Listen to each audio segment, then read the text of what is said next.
Hi ಸ್ನೇಹಿತರೆ, welcome back hour job alert ಇನ್ Kannada YouTube ಚಾನಲ್ಗೆ. ಸ್ನೇಹಿತರೆ, RRB ಗ್ರೂಪ್ ಡಿ ಹುದ್ದೆಗಳಿಗೆ ಸಂಬಂಧಿಸಿದಂತೆ ಎಕ್ಸಾಮ ಜನವರಿ 14ಕ್ಕೆ ಮುಗಿತಾವು. ಇನ್ನು ಎಕ್ಸಾಮ ಮುಗಿದಿಲ್ಲ. ಏನು ಇವನು ಫಿಸಿಕಲ್ಗೆ ಸಂಬಂಧಿಸಿದಂತೆ ಮಾಹಿತಿನ ಹೇಳಕತ್ತಾನ. ನಾವು ಫಿಸಿಕಲ್ ಯಾಕೆ ಸ್ಟಾರ್ಟ್ ಮಾಡಬೇಕು ಅಂತ ಕೇಳಕತ್ತೀರಿ ಸ್ನೇಹಿತರೆ. ಇದಕ್ಕೆ ಸಂಬಂಧಿಸಿದ ಸಂಪೂರ್ಣದ ಮಾಹಿತಿನ ವಿಡಿಯೋದಲ್ಲಿ ತಿಳಿಸ್ಕೊಡ್ತೀನಿ. ವಿಡಿಯೋನ ಸ್ಕಿಪ್ ಮಾಡದೆ ಕೊನೆಯವರೆಗೆ ನೋಡಿ. ಸ್ನೇಹಿತರೆ, ಇನ್ನೇನು ಕೆಲವೇ ದಿನಗಳಲ್ಲಿ ನಿಮ್ಮದು RRB ಗ್ರೂಪ್ ಡಿ ಹುದ್ದೆಗಳಿಗೆ ಸಂಬಂಧಿಸಿದಂತೆ 22,000 ಹುದ್ದೆಗಳದು ಮತ್ತೆ ಕಾಲಾಗ್ತದೆ. ಇದಕ್ಕೆ SSLC ಪಾಸಾದ ಪುರುಷ ಮತ್ತು ಮಹಿಳಾ ಅಭ್ಯರ್ಥಿಗಳು ಇಬ್ಬರು ಕೂಡ ಅರ್ಜಿಯನ್ನು ಸಲ್ಲಿಸ್ಬೋದು. ಅದಕ್ಕೆ ಸಂಬಂಧಿಸಿದಂತೆ ನಿಮಗೇನಾದರೂ ನೋಡಿಸ್ಬೇಕಾಗಿತ್ತಂದ್ರೆ ಅದೇ ರೀತಿ ನಿಮ್ಮದು ಏನಾದರೂ ಈಗ RRB ಗ್ರೂಪ್ ಡಿ ಹುದ್ದೆಗಳಿಗೆ ಸಂಬಂಧಿಸಿದಂತೆ ಇನ್ನೂ ಎಕ್ಸಾಮ್ ಮುಗಿದಿಲ್ಲಪ್ಪ ಅಂದ್ರೆ ಶಾರ್ಟ್ ನೋಟ್ಸು, ಅದ್ರ ಜೊತೆಗೆ details notes, important questions with answer ಇರೋದು, ಮತ್ತು ಅದ್ರ ಜೊತೆಗೆ ನಿಮಗೆ ಕರೆಂಟ್ ಅಫೇರ್ಸು ಮತ್ತು ಅದ್ರ ಜೊತೆಗೆ ನಿಮಗೆ ಓಲ್ಡ್ ಕ್ವಶನ್ ಪೇಪರ್ ಇವೆಲ್ಲ ಸೇರಿ 150 ರೂಪಾಯಿಗೆ ನೀಡ್ತಾಯಿದ್ರೆ ಅದ್ರ ಬಗ್ಗೆ ಸಂಪೂರ್ಣ ಮಾಹಿತಿ ಐತಿ. ಇಂಟ್ರೆಸ್ಟ್ ಇದ್ದರೆ ಕೆಳಗಡೆ ನಾವು ವಾಟ್ಸಪ್ ನಂಬರ್ಗೆ ಮೆಸೇಜ್ ಮಾಡಿ ನೀವು ಕೂಡ ನೋಟ್ಸನ್ನು ಪಡೆದುಕೊಳ್ಳಬಹುದು. ಅತ್ಯಂತ ಕಡಿಮೆ ಬೆಲೆಯಲ್ಲಿ ಇರ್ತದೆ. RRB ಗ್ರೂಪ್ ಡಿಗೆ ಸಂಬಂಧಿಸಿ ಸ್ಟಡಿ ಮಾಡ್ತಾ ಈ ನೋಟ್ಸು ತುಂಬ ಉಪಯುಕ್ತ. ಹೌದು ಸ್ನೇಹಿತರೆ, RRB ಗ್ರೂಪ್ ಡಿಗೆ ಸಂಬಂಧಿಸಿ ಸಿಲೆಬಸ್ ಅಲ್ಲಿರೋ GK ಗೆ ಸಂಬಂಧಿಸಿದಂತೆ ಡೀಟೇಲ್ಸ್ ನೋಟ್ಸು, ಪ್ಲಸ್ ನಿಮಗೆ ಅತಿ ಹೆಚ್ಚು ಬಾರಿ RRB ಗ್ರೂಪ್ ಡಿ NTPC LPಯಲ್ಲಿ ಕೇಳಿದ್ರೆ ಮುಖ್ಯವಾದ ಪ್ರಶ್ನೆಗಳು ರಿಪೀಟೆಡ್ ಕ್ವಶನ್ಸ್ ರೀ 1,000 ಇರ್ತಾವ್ರಿ ವಿತ್ ಆನ್ಸರ್ ಇರೋದು. ಅದೇ ರೀತಿ ಸೈನ್ಸ್ಗೆ ಸಂಬಂಧಿಸಿದಂತೆ ಭೌತಶಾಸ್ತ್ರ, ರಸಾಯನಶಾಸ್ತ್ರ, ಜೀವಶಾಸ್ತ್ರ ಡೀಟೇಲ್ಸ್ ನೋಟ್ಸು, ಪ್ಲಸ್ ನಿಮಗೆ ಇಂಪಾರ್ಟೆಂಟ್ 1000 ಪ್ರಶ್ನೆಗಳು ವಿತ್ ಆನ್ಸರ್ ಇರ್ತಾವ್ರಿ. ಮತ್ತು ಅದೇ ರೀತಿ ಮ್ಯಾಥಮೆಟಿಕ್ಸು, ರೀಸನಿಂಗು ಮತ್ತು ಓಲ್ಡ್ ಕ್ವಶನ್ ಪೇಪರು ಮತ್ತು ಕರೆಂಟ್ ಅಫೇರ್ಸ್ ಇವೆಲ್ಲ ಸೇರಿ 300 ರೂಪಾಯಿ ಐತ್ರಿ. ಈಗ ಎಕ್ಸಾಮ್ ಡೇಟ್ ಫಿಕ್ಸ್ ಆದ ಕಾರಣಕ್ಕಾಗಿ ನಮ್ಮ ಚಾನಲ್ ವೀಕ್ಷಕರಿಗೆ ಯೂಸ್ ಅಲ್ಲಿ ಅನ್ನೋ ಕಾರಣಕ್ಕಾಗಿ ಕೇವಲ ಈಗ 300 ರೂಪಾಯಿ ಅಲ್ಲ 200 ರೂಪಾಯಿ, ಕೇವಲ 150 ರೂಪಾಯಿಗಾಗಿ ನೀಡಲಾಗ್ತದೆ. ಆದರೆ ನಮ್ಮ ಚಾನಲಲ್ಲಿ ವಿಡಿಯೋ ನೋಡಿದ ಸ್ಕ್ರೀನ್ಶಾಟ್ ಕಳಿಸಿದ್ರೆ ಮಾತ್ರ 150 ರೂಪಾಯಿಗೆ ನೀಡಲಾಗ್ತದೆ. ಇಂಟ್ರೆಸ್ಟ್ ಇರಲಿ ಕೆಳಗಡೆ ನಾವು ವಾಟ್ಸಪ್ ನಂಬರ್ಗೆ ಮೆಸೇಜ್ ಮಾಡಿ ನೀವು ಕೂಡ ನೋಟ್ಸನ್ನು ಪಡೆದುಕೊಳ್ಳಬಹುದು ರೀ. 50% ಡಿಸ್ಕೌಂಟ್ ಐತ್ರಿ. ಇಂಪಾರ್ಟೆಂಟ್ ನೋಟ್ಸು ಪ್ಲಸ್ ನಿಮಗೆ ಡೀಟೇಲ್ಸ್ ನೋಟ್ಸು ಎರಡೂ ಕೂಡ ಕಳಿಸಲಾಗ್ತದೆ. ಕೇವಲ 150 ರೂಪಾಯಿದಲ್ಲಿ ನೀಡಲಾಗ್ತದೆ. ಇಂಟ್ರೆಸ್ಟ್ ಇರೋ ಕೆಳಗಡೆ ನಾವು ವಾಟ್ಸಪ್ ನಂಬರ್ಗೆ ಮೆಸೇಜ್ ಮಾಡಿ ನೀವು ಕೂಡ ನೋಟ್ಸನ್ನು ಪಡೆದುಕೊಳ್ಳಬಹುದು. ಸ್ನೇಹಿತರೆ, ನೋಡಿದ್ರಲ್ಲ ಸ್ನೇಹಿತರೆ, ನೋಟ್ಸ್ ಬೇಕಾದ್ರೆ ನೀವು ಕೂಡ ತೊಗೋಬೋದು. ಇನ್ನು ಹಾಗಿದ್ರೆ ಟಾಪಿಕ್ಗೆ ಬರೋದಾದರೆ, ಈಗ ಆಲ್ರೆಡಿ ಒಂದಿಷ್ಟು ಅಭ್ಯರ್ಥಿಗಳದು ಈ ಎಕ್ಸಾಮ್ ಮುಗಿದೈತಿ, ಇನ್ನೂ ಒಂದಿಷ್ಟು ಅಭ್ಯರ್ಥಿಗಳದು ಎಕ್ಸಾಮ್ ಮುಗಿದಿಲ್ಲ. ಹಾಗಿದ್ದರೆ ಫಿಸಿಕಲ್ಲ ಯಾವಾಗ ಆಗ್ತದೆ ಅದನ್ನು ಕೂಡ ತಿಳಿಸ್ತೀನಿ. ಅದ್ರ ಜೊತೆಗೆ ನಿಮಗೂ ಫಿಸಿಕಲ್ಗೆ ಸಂಬಂಧಿಸಿದಂತೆ ಯಾರ್ಯಾರೆಲ್ಲ ಸೇಫ್ ಝೋನಲ್ಲಿದ್ದೀರಿ, ಯಾರೆಲ್ಲ ಪ್ರಾಕ್ಟೀಸನ್ನು ಸ್ಟಾರ್ಟ್ ಮಾಡಬೇಕಂತ ನೋಡೋದಾದರೆ ಸ್ನೇಹಿತರೆ, ಫಿಸಿಕಲ್ ಬಗ್ಗೆ ಸ್ವಲ್ಪ ನೋಡ್ಕೊಂಬಿಡೋಣ. ಫಿಸಿಕಲ್ ಯಾಕಪ್ಪ ಅಂದ್ರೆ ಏನೇನೈತಂತ ತಿಳ್ಕೊಂಡ್ರೆ ಆಲ್ರೆಡಿ ಒಮ್ಮೆ ತಿಳಿಸೀನಿ, ಬಟ್ ಆದರೂ ಕೂಡ ಇನ್ನೊಂದು ಸಾರಿ ತಿಳ್ಕೊರಿ ಸ್ನೇಹಿತರೆ. 35 kg ಹತ್ಕೊಂಡು ಹೋಗೋದಿರುತ್ತೆ ರೀ. ಇದು ಬಂದು ಪುರುಷ ಅಭ್ಯರ್ಥಿಗಳಿಗೆ 100 ಮೀಟರ್ ನೀವು ಹೋಗಬೇಕು. ಎಷ್ಟು ನಿಮಿಷದೊಳಗೆ? 2 ನಿಮಿಷದೊಳಗೆ. 35 kg ನೀವು ಹತ್ಕೋಬೇಕ್ರಿ, ಯಾರೂ ಹೊರಸಂಗಿಲ್ಲ. ಇದು ತಿಳ್ಕೊರಿ. ನೀವೇ ಎತ್ತುಕೊಂಡು ಹೋಗಿ ಓಡ್ಕೊತ ಹೋಗ್ತಿರೋ ನಡ್ಕೊತ ಹೋಗ್ತಿರೋ ಅದು ಗೊತ್ತಿಲ್ಲ, ಒಟ್ಟು 100 ಮೀಟ್ರನ್ನ 2 ನಿಮಿಷದ ಒಳಗಡೆ ನೀವು ಹೋಗಿ ರೀಚನ್ನು ಆಗಬೇಕು. ಇದ್ರ ಜೊತೆಗೆ ಮತ್ತೆ ಪುರುಷ ಅಭ್ಯರ್ಥಿಗಳಿಗೆ ಇದು 1 ಕಿಲೋಮೀಟರ್ ರನ್ನಿಂಗ್ ಇರ್ತದ 4 ನಿಮಿಷ 15 ಸೆಕೆಂಡ್ ಒಳಗಡೆ. ಆರಾಮಾಗಿ ಓಡ್ತೀರಾ, ಬಟ್ ಪ್ರಾಕ್ಟೀಸ್ ಇಲ್ಲ ಅಂದ್ರೆ ಆಗಂಗಿಲ್ಲ. ನೀವು ಎಷ್ಟು ಪರ್ಫೆಕ್ಟ್ ಇದ್ದೀರಂದ್ರೂ ಕೂಡ ಅದಕ್ಕೊಂದಿಷ್ಟು ಸಾಥ್ ಅನ್ನೋದು ಅಥವಾ ಒಂದು ಪ್ರಾಕ್ಟೀಸ್ ಅನ್ನೋದು ಬೇಕಾಗ್ತದೆ. ಅದಕ್ಕಾಗಿ ಇವಾಗಿನಿಂದ ಫಿಸಿಕಲನ್ನು ಪ್ರಾಕ್ಟೀಸ್ ಸ್ಟಾರ್ಟ್ ಮಾಡಿರಿ. ನೀವು ಆಲ್ರೆಡಿ ಏನಾದರೂ ಆರ್ಮಿ ಕ್ಯಾಂಡಿಡೇಟ್ ಹುಡುಗರಿದ್ದಾರೆ ಅಥವಾ ಪೊಲೀಸ್ ಆಗಿದ್ರಂದ್ರೆ ಆಲ್ರೆಡಿ ಈಗ ಪ್ರಾಕ್ಟೀಸನ್ನು ಮಾಡಿರ್ತೀರಿ. ಬಟ್ ಒಂದಿಷ್ಟು ಪ್ರೆಷರ್ ಅಭ್ಯರ್ಥಿಗಳು ಇರ್ತಾರೆ. ಅದ್ರ ಜೊತೆಗೆ ಸ್ವಲ್ಪ ಇಲ್ಲಿ ಏಜ್ ರಿಲ್ಯಾಕ್ಸೇಷನ್ ಜಾಸ್ತಿ ಆಗೈತೆ ರೀ. 35+ ಏಜ್ನವರು ಇರ್ತಾರೆ, ಮತ್ತು ಅದೇ ರೀತಿ ಎಕ್ಸ್ ಸರ್ವಿಸ್ ಮ್ಯಾನು ಇರ್ತಾರೆ. ಅದಕ್ಕಾಗಿ ಸ್ವಲ್ಪ ಅವ್ರಿಗೆ ಪ್ರಾಕ್ಟೀಸ್ ಅನ್ನೋದು ಇರೋಂಗಿಲ್ಲ. ಸ್ವಲ್ಪ ನೀವು ಕೂಡ ಪ್ರಾಕ್ಟೀಸನ್ನು ಮಾಡ್ಕೊರಿ. ಇದಿಷ್ಟೆಲ್ಲ ಪುರುಷರದಾತ್ರಿ. ಇನ್ನು ಮಹಿಳಾ ಅಭ್ಯರ್ಥಿ ನೋಡ್ಕೊರಿ. ಇವ್ರದ್ದು ಕೂಡ ಸೇಮ್, ಬಟ್ kg ಮಾತ್ರ ಕಡಿಮೆ. 20 kg ತೂಕ ಇದ್ದಿದ್ದು 2 ನಿಮಿಷದ ಒಳಗಡೆ ನೀವು 100 ಮೀಟರನ್ನು ಕ್ರಾಸ್ ಮಾಡಬೇಕು. ಅವ್ರಿಗೆ ಪುರುಷರಿಗೆ 35 kg, ಮಹಿಳಾ ಅಭ್ಯರ್ಥಿಗಳಿಗೆ 20 kg. ಇದನ್ನು ನೀವು ಹತ್ಕೊಂಡು ಹೋಗ್ಬೇಕ್ರಿ. ನೆಲದ ಮೇಲೆ ನಿಂತರ ಅಥವಾ ಟೇಬಲ್ ಮೇಲೆ ಇಟ್ಟಿರ್ತಾರೆ, ಅದನ್ನು ಹತ್ಕೊಂಡು ನೀವು ಹೋಗ್ಬೇಕು. ಇನ್ನು 1 ಕಿಲೋಮೀಟರ್ ರನ್ನಿಂಗ್ ಅಥವಾ 1000 ಮೀಟರ್ ರನ್ನಿಂಗ್ ಇರ್ತದೆ. 1 ಕಿಲೋಮೀಟ್ರ್ ಅಂದರೂ 1, 1000 ಮೀಟ್ರ್ ಅಂದರೂ 1 ರೀ. 1 ಕಿಲೋಮೀಟ್ರ್ ರನ್ನಿಂಗ್ ಓಡಬೇಕು. ಮಹಿಳಾ ಅಭ್ಯರ್ಥಿಗಳು ಕೂಡ 5 ನಿಮಿಷ 40 ಸೆಕೆಂಡ್ ಒಳಗಡೆ ಹೋಗಿ ಮುಟ್ಟಬೇಕು. ಇದು ಸ್ವಲ್ಪ ಪುರುಷರಿಗಿಂತ ಮಹಿಳೆಯರಿಗೆ ಸ್ವಲ್ಪ ಹಾರ್ಡ್ ಆತಂತಲೇ ಹೇಳ್ಬೋದು. ಯಾಕಂದ್ರೆ ರನ್ನಿಂಗ್ ಸೇಮ್ ಇಟ್ಟಾರ, ಬಟ್ ಟೈಮ್ ಅಷ್ಟೇ ಹೆಚ್ಚಿಗೆ ಇಟ್ಟಾರ. ಫಿಸಿಕಲ್ ನೀವು ಕೂಡ ಪ್ರಾಕ್ಟೀಸನ್ನು ಮಾಡಿದ್ರೆ ಮಾತ್ರ ಸೆಲೆಕ್ಷನ್ ಎಂಬುದು ಆಗ್ತೀರಿ. ಇನ್ನು ಹಾಗಿದ್ರೆ ಎಷ್ಟು ಅಂಕಗಳನ್ನ ತೆಗೆದುಕೊಂಡಿದ್ರೆ ನಾವು ಈ ಸಾರಿ ಫಿಸಿಕಲನ್ನು ಪ್ರಾಕ್ಟೀಸನ್ನು ಸ್ಟಾರ್ಟ್ ಮಾಡಬೇಕು ಸ್ನೇಹಿತರೆ. ಇದು ಬಂದು ನಿಮ್ಮದು ಫಿಸಿಕಲ್ ಕಟಾಪ್ ಆಗಿರ್ತದ. ಫಿಸಿಕಲ್ ಕಟಾಪ್ ಇದು ಬಂದು ನಿಮ್ಗೆ ನೀವು ಯಾವುದೇ ಒಂದು ಅಭ್ಯರ್ಥಿಗೆ ಡಿಪೆಂಡ್ಸ್ ಅಪ್ಪನ ಹೇಳ್ತೀನಿ ಕೇಳಿರಿ. ಪೂರ್ತ ಡೀಟೇಲ್ ಆಗಿ ವಿಡಿಯೋ ನೋಡ್ಕೊರಿ. ಆಮೇಲೆ ಏನೇ ಡೌಟ್ ಇದ್ದರೂ ಕಮೆಂಟ್ ಮೂಲಕ ತಿಳಿಸ್ರಿ. ಇದನ್ನು ವಿಡಿಯೋ ನೋಡಿಂದ ಯಾರ್ಯಾರೆಲ್ಲ ರನ್ನಿಂಗನ್ನು ಪ್ರಾಕ್ಟೀಸನ್ನು ಸ್ಟಾರ್ಟ್ ಮಾಡ್ತೀವಿ ಅನ್ನೋರು ಜೈ ಹಿಂದ್ ಅಂತ ಕಮೆಂಟ್ ಮೂಲಕ ತಿಳಿಸಿ. ಓಕೆ ಸ್ನೇಹಿತರೆ, ಇದು ನೋಡಿರಿ, ಇದೇನಿದೆಯಲ್ಲ ಹ್ಯಾಂಡಿಕ್ಯಾಪ್ಟ್ ಅಲ್ರಿ.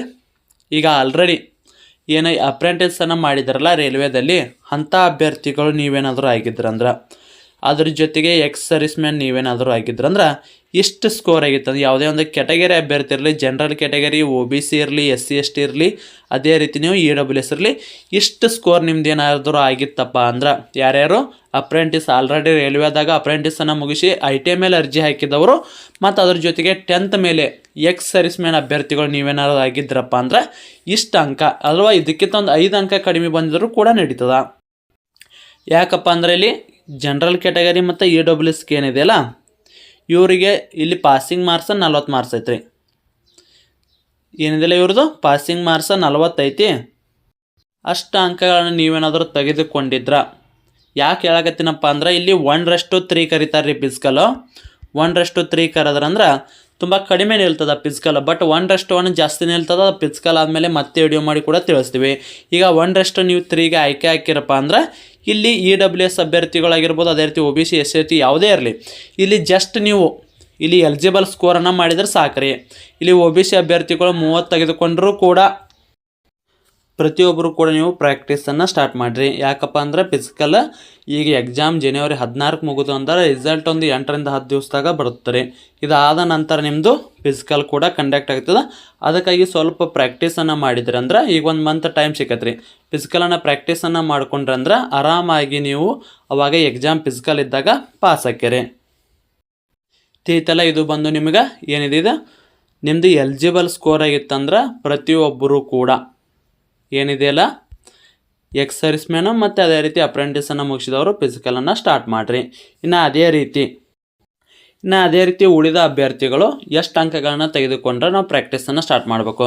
ಸ್ನೇಹಿತರೆ, ನೀವು ಅರ್ಜಿಯನ್ನು ಚೆನ್ನೈಗಾದರೂ ಸಲ್ಲಿಸ್ರಿ ಅಥವಾ ಮುಂಬೈಗಾದರೂ, ಇನ್ನು ಅದೇ ರೀತಿ ಬೆಂಗಳೂರು ಅರ್ಜಿ ಸಲ್ಲಿಸ್ರಿ ಅಥವಾ ಹುಬ್ಬಳ್ಳಿ ಅಥವಾ ಅದೇ ರೀತಿ ಮುಂಬೈ ನೀವೇನಾದರೂ ಅರ್ಜಿಯನ್ನು ಸಲ್ಲಿಸಿದ್ರೆ ಎಷ್ಟು ಅಂಕಗಳನ್ನು ತೆಗೆದುಕೊಂಡ್ರೆ ಸೇಫ್ ಅಥವಾ ನೀವು ಇಲ್ಲಿ ಫಿಸಿಕಲನ್ನು ಸ್ಟಾರ್ಟ್ ಮಾಡ್ಬೋದು ಅಂತ ಈಗ ತಿಳ್ಕೋದ್ರೆ ಸ್ನೇಹಿತರೆ, ಯಾವುದೇ ಕ್ಯಾಟಗರಿ ಅಭ್ಯರ್ಥಿ ಇರಲಿ, ಜನರಲ್ ಕ್ಯಾಟಗರಿ ಇರಲಿ, ಅದೇ ರೀತಿ EWS, ಅದೇ ರೀತಿ OBC ಇರಲಿ, ಇನ್ನು SC ST ಇರಲಿ ಅಥವಾ ಇನ್ಯಾವುದೇ ಅದನ್ನ SC ST ಆದರೆ ಇಷ್ಟು ಕ್ಯಾಟಗರಿಗೆ ಸಂಬಂಧಿಸಿದಂತೆ ಅಭ್ಯರ್ಥಿ ನೀವೇನಾದರೂ ಇದ್ದೀರಪ್ಪ ಅಂದ್ರೆ ಇಲ್ಲಿ OBCಗೆ ಮತ್ತು ಅದೇ ರೀತಿ ಜನರಲ್ ಕ್ಯಾಟಗರಿಗೆ ಮತ್ತು SC STಗೆ ಸ್ವಲ್ಪ ಅಂಕಗಳು.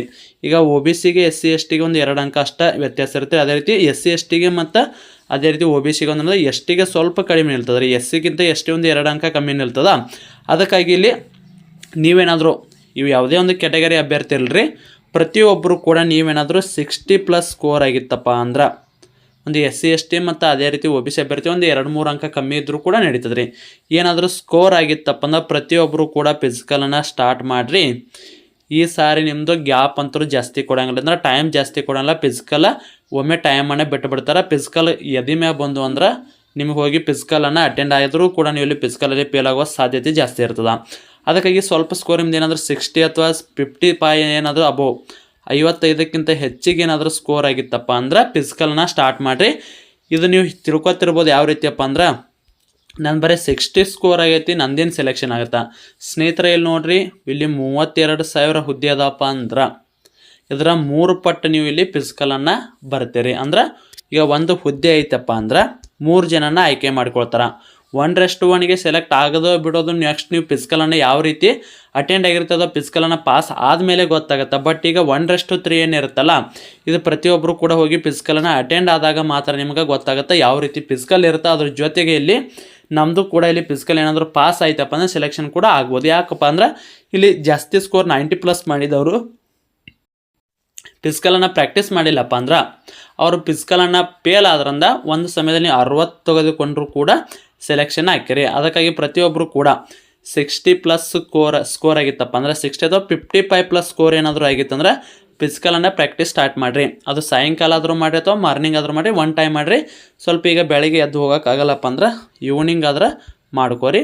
ಫಿಸಿಕಲನ್ನು ಸ್ವಲ್ಪ ಸ್ಟಾರ್ಟ್ ಮಾಡಿರಿ. ಯಾಕಂದ್ರೆ ಇನ್ನು ಆಲ್ರೆಡಿ ಹೇಳಿದೆ ಫಿಸಿಕಲ್ಗೆ ಸಂಬಂಧಿಸಿದಂತೆ ಏನೇನೆಲ್ಲ ಐತೆ ಅಂತೇಳಿ, ಅದು ಫಿಸಿಕಲ್ದು ನಿಮ್ಮದು ಅಷ್ಟು ನೀವು ಹೋಗಿ ಪಾಸ್ ಆದ್ರೆ ಸಾಕಾಗ್ತದೆ. ಅದ್ರ ಜೊತೆಗೆ ಈಗ SSC GD ಕೂಡ ಕಾಲಾಗೈತಿ, ಅದಕ್ಕೂ ಕೂಡ ಫಿಸಿಕಲ್ 5 ಕಿಲೋಮೀಟರ್ ಇರುತ್ತೆ. ಅದಕ್ಕೂ ಕೂಡ ನಿಮಗೆ ಇಲ್ಲಿ ಸ್ವಲ್ಪ ಪ್ರಾಕ್ಟೀಸಿಂದ ಅಲ್ಲಿ ಕೂಡ ಯೂಸ್ ಆಗ್ತದೆ. ನೋಡಿದಲ್ಲ ಸ್ನೇಹಿತರೆ, ಇಷ್ಟು ಬಂದು ನಿಮ್ಮದು ಸ್ಕೋರ್ ಇತ್ತಂದರೆ ಸೇಫ್ ಸ್ಕೋರ್ ಇರುತ್ತೆ. ನೀವು ಯಾವುದೇ ಕ್ಯಾಟಗರಿಗೆ ಇದು ಯಾವುದೇ ಒಂದು ಜೂನ್ಗೆ ಅರ್ಜಿನ ಸಲ್ಲಿಸ್ರಿ, ಮುಂಬೈ ಸಲ್ಲಿಸ್ರಿ, ಚೆನ್ನೈ ಸಲ್ಲಿಸ್ರಿ, ಅಥವಾ ನೀವು ಅರ್ಜಿ ಬೆಂಗಳೂರು ಸಲ್ಲಿಸ್ರಿ, ಮುಂಬೈ ಸಲ್ಲಿಸ್ರಿ, ಅದೇ ರೀತಿ ಚೆನ್ನೈ ಸಲ್ಲಿಸ್ರಿ, ಇಷ್ಟು ಸ್ಕೋರ್ ಇತ್ತಂದ್ರೆ ಪ್ರಾಕ್ಟೀಸ್ ಸ್ಟಾರ್ಟ್ ಮಾಡಿರಿ. ತಿಳಿತಲ್ಲ. ಐ ಥಿಂಕ್ ಎಲ್ಲರಿಗೂ ಕೂಡ ಅಂಡರ್ಸ್ಟ್ಯಾಂಡ್ ಆಗೈತೆ ಅಂತ ಅನ್ಕೋತೀನಿ. ಇದಕ್ಕೆ ಸಂಬಂಧಿಸಿದಂತೆ ಏನೋ ಡೌಟ್ ಇದ್ದರೂ ಕಮೆಂಟ್ ಮೂಲಕ ತಿಳಿಸಿ. ಇದಾಗಿತ್ತು ಇವತ್ತಿನ ವಿಡಿಯೋ. ಮತ್ತೆ ಮುಂದಿನ ವಿಡಿಯೋದಲ್ಲಿ ಸಿಗೋಣ. ಶುಭ ದಿನ.